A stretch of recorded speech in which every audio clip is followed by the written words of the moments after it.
Hi, I'm John Kenfield, and continuing the series 50 Common Causes of Conflict in Family Business. This is session number 24, Confusing Roles, relating to owners, leaders, managers, and employees. One of the very common causes of conflict that we find ourselves dealing with is confusion about roles and responsibilities in the business, and the conflict that flows from people apparently either ignoring assigned roles or trampling over specific authorities, or simply not knowing what they're supposed to do and then being held accountable for something for which they never realized they were responsible.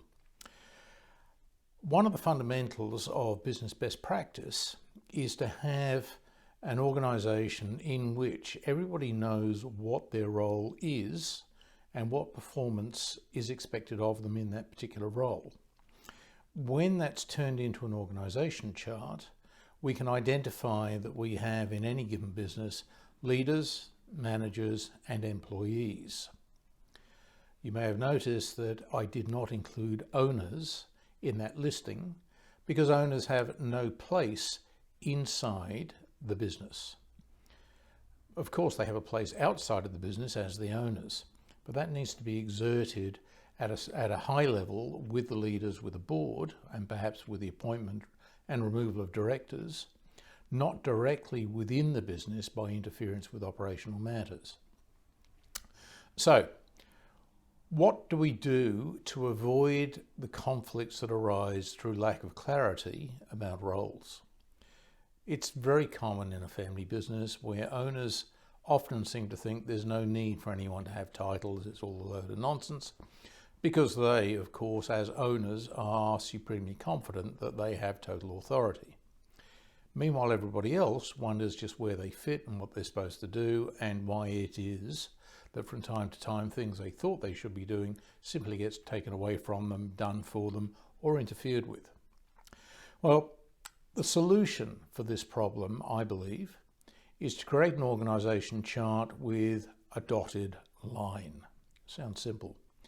Above the dotted line is where the board of directors sits, and that's where owners also have influence if they are to have direct influence in the business.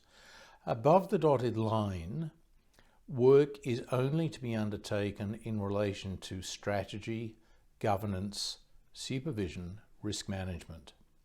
There is no operational role for anybody who sits above the dotted line unless they also have a specific operational role within the business. Below the dotted line is where everything happens in the business. That's where people do the doing.